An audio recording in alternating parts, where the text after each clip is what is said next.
Hey everyone, welcome to biology eighties. बच्चों, NEET 2025 registration और NEET 2025 correction window regarding बच्चे काफ़ी ज़्यादा इश्यूज फेस कर रहे हैं। सच बता रही हूँ, पिछले 6 सालों में कभी भी रजिस्ट्रेशन फेज में मुझे इतनी क्वेरीज रिसीव नहीं हुई जितनी पिछले 48 घंटों में नीट 2025 एस्पिरेंट्स के जरिए मुझे कमेंट्स रिसीव हो रहे हैं regarding correction window and regarding the NEET 2025 registration process.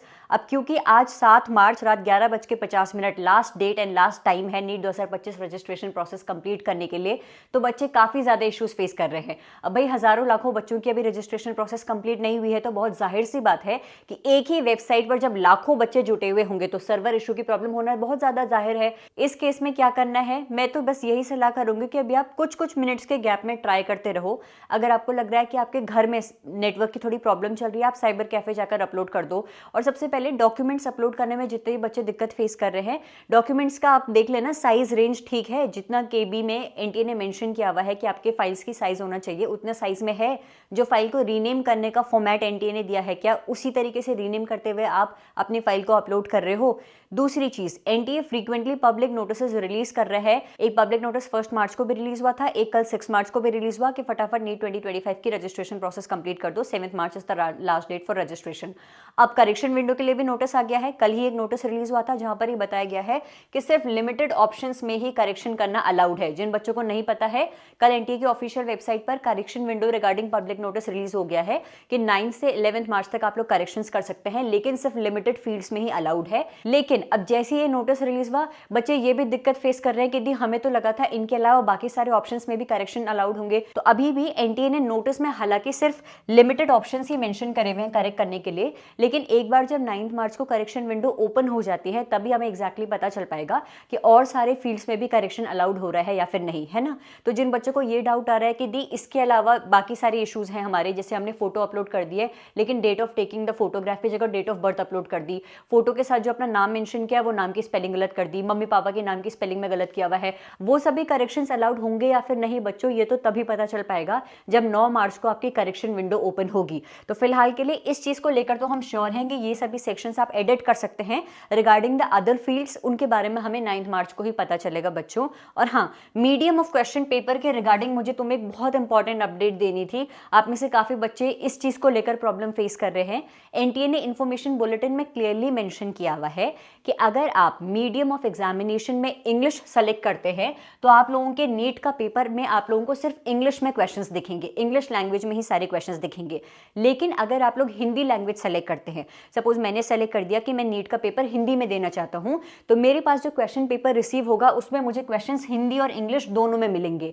अगर मैं सेलेक्ट कर रही हूँ कि मैं मेरा पेपर गुजराती में या मराठी में किसी भी रीजनल लैंग्वेज में देना चाहती हूँ, तो मुझे जो क्वेश्चन पेपर रिसीव होगा उसमें हर एक क्वेश्चन मुझे मेरी रीजनल लैंग्वेज प्लस इंग्लिश दोनों लैंग्वेजेस में रिसीव होगा। तो जिन बच्चों ने मीडियम ऑफ एग्जामिनेशन में सिर्फ इंग्लिश सेलेक्ट किया था, मैं सजेस्ट करूंगी हिंदी सेलेक्ट कर दो, क्योंकि इस केस में आपके पास हिंदी और इंग्लिश दोनों में पेपर आएगा। कई बार होता है ना, मैं इंग्लिश में स्टेटमेंट समझ नहीं आ पाता है कि यार क्या मतलब, क्या कहना चाह रहा है ये क्वेश्चन, तो अच्छा है कि आप लोग उसको हिंदी में भी जान लो, अच्छे से समझ लो और फिर जाकर क्वेश्चन को अटेम्प्ट करो, ठीक है। अच्छा, दूसरी चीज बच्चों, वैसे तो बहुत कम चांसेस लग रहे हैं कि नीट 2025 की जो ये रजिस्ट्रेशन विंडो है एक्सटेंड हो। अगर एक्सटेंड होती भी है तो हो सकता है कुछ घंटों में अपडेट आ जाए, अपडेटेड वीडियो मैं आप लोगों को प्रोवाइड करा दूंगी। लेकिन जिन बच्चों का अभी तक रजिस्ट्रेशन प्रोसेस कंप्लीट नहीं हुई है, हालांकि मैं कभी सजेस्ट तो नहीं करती हूं, बट क्योंकि आपके पास सिर्फ बहुत कम घंटे बचे हुए हैं और अब तुम्हारे पास आधार अपडेट कराने का या फिर अपना कैटेगरी सर्टिफिकेट रिन्यू करवाने का टाइम नहीं है, तो सुनो मेरी बात। अगर आपके पास अपडेटेड आधार कार्ड नहीं है, पहले तो आप कोई और आईडी यूज करो। अगर कोई और आईडी यानी कि 12th admit card, PAN card, driving licence, passport, ये सब नहीं है, सिर्फ Aadhaar is the only ID you have right now, तो आप लोग अपना पुराना आधार कार्ड ही अपलोड कर दो। दूसरा, अगर तुम्हारे पास तुम्हारा कैटेगरी सर्टिफिकेट नहीं है, SC ST OBC सर्टिफिकेट नहीं है, EWS सर्टिफिकेट नहीं है, पुराना वाला सर्टिफिकेट है, अपलोड कर दो। नीट 2025 रजिस्ट्रेशन रिगार्डिंग कुछ और अपडेट आती है कि विंडो एक्सटेंड हो चुकी है, तो मैं आप लोगों को अपडेट दे दूंगी। बच्चों, नीट 2025 प्रेपरेशन करते हुए आप लोगों को बायोलॉजी सेक्शन इंप्रूव करना है तो मेरे चैनल के प्लेलिस्ट सेक्शन में भी जरूर जाना।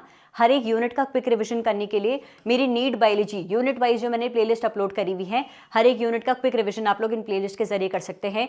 जेनेटिक्स एंड एवोल्यूशन यूनिट बहुत ज्यादा डिफिकल्ट और बहुत हाई वेटेज वाली यूनिट है, तो इस यूनिट के हर एक टॉपिक को डिटेल में पढ़ने के लिए मेरी जेनेटिक्स एंड एवोल्यूशन वाली प्लेलिस्ट जरूर चेक करिएगा। नीट बायोलॉजी सिलेबस में जितने भी डिफिकल्ट टॉपिक्स हैं उनको याद करने के लिए नीट बायोलॉजी शॉर्ट देसी ट्रिक सीरीज वाली जो प्लेलिस्ट है उसके जरिए डिफिकल्ट टॉपिक्स को याद करने के ट्रिक वीडियोस चेक करिएगा। मेरे यूट्यूब चैनल के कम्युनिटी पोस्ट सेक्शन में लगातार लगातार 1.5 से 2 घंटे के गैप में मैं आप लोगों को एनसीईआरटी बेस्ड क्वेश्चंस प्रोवाइड करा रही हूँ। आजकल हम लोग इकोलॉजी यूनिट से क्वेश्चंस कर रहे हैं, तो इन क्वेश्चंस को भी आप लोग मेरे चैनल के जरिए प्रैक्टिस कर सकते हैं। मेरा एक टेलीग्राम चैनल भी है बायोलॉजी एट ईज नाम से, लिंक मेरे चैनल की बायो में भी है और इस वीडियो के डिस्क्रिप्शन में भी प्रोवाइड करा दूंगी। उस चैनल पर कंप्लीटली फ्री ऑफ कॉस्ट आप लोगों को नीट बायोलॉजी प्रिपरेशन के लिए बायोलॉजी के चैप्टर वाइज एमसीक्यूज, बायोलॉजी के यूनिट वाइज एमसीक्यूज और बायोलॉजी के फुल सिलेबस मॉक टेस्ट की PDFs completely free of cost मिल जाएंगी। तो लास्ट मोमेंट पे अब बहुत सारा बुक्स खरीदने में पैसा वेस्ट करने से अच्छा है कि आप लोग जो फ्री रिसोर्सेज हैं उनको एक्सेस करो। जो मेरे टेलीग्राम चैनल पर अपलोडेड पीडीएफ्स हैं उन्हें फ्री ऑफ कॉस्ट डाउनलोड करो और ढेर सारे एनसीईआरटी बेस्ड क्वेश्चंस प्रैक्टिस करो बच्चों। नीट 2025 रजिस्ट्रेशन विंडो या फिर करेक्शन विंडो के रिगार्डिंग एनटीए कोई भी अपडेट रिलीज करता है तो आई विल मेक श्योर कि जल्द से जल्द ऑथेंटिक इन्फॉर्मेशन प्रोवाइड कराते हुए मैं आप लोगों के लिए वीडियो अपलोड कर सकूं। कुछ और दिक्कत आ रही है regarding the registration process in correction window वाला इशू तो प्लीज मुझे इस वीडियो के कमेंट सेक्शन में बताओ। पूरी कोशिश रहेगी जल्द से जल्द तुम्हारा डाउट सॉल्व किया जाए। Thank you so much for watching this video and stay tuned for upcoming updates. Thank you.